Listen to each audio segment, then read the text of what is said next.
চলে এলাম আজকে রান্না নিয়ে। আজ বানাবো খুবই টেস্টি একটি রেসিপি, কাঁচা কুমড়োর ঘন্ট। কাঁচা কুমড়ো অনেকে খেতে পছন্দ করে না, আমার বাড়ির লোকও খুব একটা পছন্দ করে না।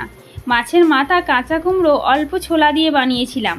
সত্যি কথা বলতে ওরা খুবই খুশি করে খেয়েছে। আপনার বাড়িতে এইরকম লোক যদি থাকে কাঁচা কুমড়ো পছন্দ করে না, এইভাবে রান্নাটা করবেন, দেখবে তারাও খুবই পছন্দ করবে। চলো দেখা যাক কিভাবে রান্নাটা করেছি। প্রথমে আমি নিয়েছি কাঁচা কুমড়ো, এইভাবে ছোট ছোট করে কেটে নিয়েছি। আর নিয়েছি কাতলা মাছের মাথা, নুন হলুদ দিয়ে মাখিয়ে নিয়েছি। এবার আমি রান্নাটা করে নেব। রান্না করার জন্য দিয়ে দিলাম সর্ষের তেল, মাছের মাথাটা ভাজবো। তেলটা গরম হয়ে গেছে, এবার আমি দিয়ে দেব মাছের মাথা। এখানে আমি আধঘেনা মাছের মাথা নিয়েছি, যেহেতু কাঁচা কুমড়োটা খুবই ছোট ছিল, 250 থেকে 300 গ্রাম, তার জন্য আমি পুরোপুরি মাথাটা নিইনি। এখানে আমি আধঘেনা মাছের মাথাটাই নিয়েছি। আপনারা চাইলে পুরো মাথাটা দিয়েও রান্না করতে পারেন। তো আমি এইভাবে কেটে দিলাম, এতে করে ভালো ভাজাও হবে আর খেতেও ভালো লাগবে। এই মাছের মধ্যে যে মাথার মধ্যে যে একটু গন্ধ থাকে না, ওরকম করে ভাজলে, তো এরকম করে ভাজলে মাছের মাথা থেকে একদম গন্ধ থাকে না, মুচমুচে করে ভাজাও হবে। ভাজা হয়ে গেছে, এবার আমি তুলে নেব।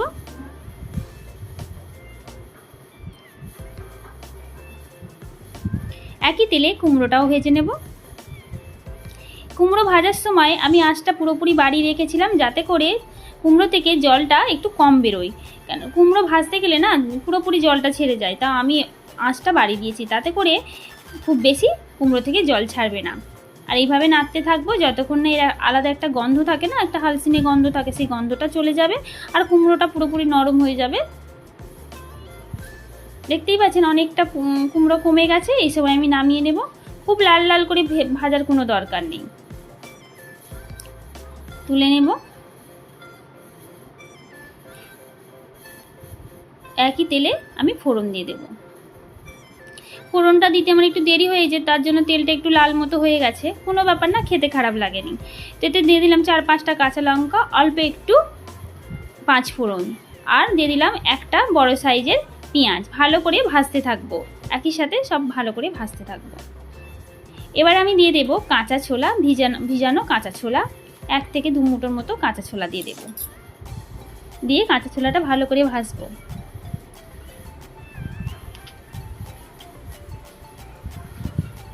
অল্প একটু লবণ দিয়ে দেব।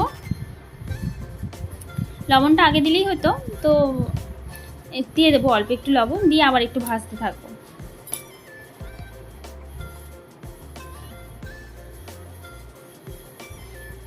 এবার আমি দিয়ে দেব কেটে রাখা টমেটো কুচোনো। এখানে আমি একটা ছোট সাইজের টমেটো কুচি করে নিয়েছি, নিয়ে ভালো করে ভাজবো যতক্ষণ না টমেটোটা গলে আসছে। এবার আমি দিয়ে দেবো আদা রসুনের পেস্ট। আদা রসুনের সাথে অল্প একটু জিরেও আছে, আর 1 চামচ লঙ্কার গুঁড়ো, আর 1 চামচের মতো হলুদের গুঁড়ো দিয়ে ভালো করে একই সাথে সবগুলো কষাতে থাকবো। আদা রসুনের সাথেই আমি জিরেটা বেটে নিয়েছি, কেননা আমার এই রকমই বেশি ভালো লাগে, আদার সাথে জিরে বাটা সব একসাথে বেটে নিতে বেশ ভালো লাগে। কষানো হয়ে গেছে, এবার আমি দিয়ে দিলাম ভেজে রাখা কাঁচা কুমড়ো। এইভাবে আরও ভালো করে আমি কষাতে থাকবো। এবার ঢাকাটা দিয়ে দেব, দিয়ে ঢাকা দিয়ে ভালো করে কষিয়ে রান্নাটা করব। তাতে করে অল্প একটু জল লাগবে, বেশি জল লাগবে না। এইভাবে রান্নাটা করলে খেতেও ভালো লাগবে। আমার রান্না যদি আপনাদের ভালো লাগে, লাইক কমেন্ট শেয়ার সাবস্ক্রাইব, পাশে থাকা বেল আইকন অবশ্যই ক্লিক করবেন। আর নতুন নতুন ভিডিও দেখার জন্য আমার অনুরোধ রইল। এইভাবে আমি চাপা দিয়ে কষিয়েছি। এবার আমি পরিমাণ মতো জল দিয়ে দেব। খুব বেশি জল লাগবে না, অল্প জল, তাতে করে খেতে খুবই ভালো লাগবে। বেশি জল দিলে কুমড়ো খেতে ভালো লাগবে না। স্বাদ মতো লবণ দিয়ে দিলাম, দিয়ে আবার ভালো করে নেড়ে আবার ঢাকা দিয়ে দেব। এইরকম ঢাকা দিয়ে রান্না করলে খেতে ভালো লাগে। জল আর কুমড়োর মধ্যে বেশি জল দিলে খেতে ভালো লাগবে না। এবার আমি দিয়ে দিলাম ভেজে রাখা মাছের মাথা, দিয়ে ভালো করে আবার কষাতে থাকবো। কুমড়োটাও সেদ্ধ হয়ে গেছে, ভালো করে একটু ভেঙে দেব এরকম করে, দিয়ে অল্প একটু ঘি দিয়ে দেব, অল্প করে, বেশি দেব না। আর 1 চিমটির মতো গরম মশলা দিয়ে দেবো। দেখতেই পাচ্ছেন খুবই অল্প একটু গরম মশলা দিয়ে ভালো করে নেড়ে নেব।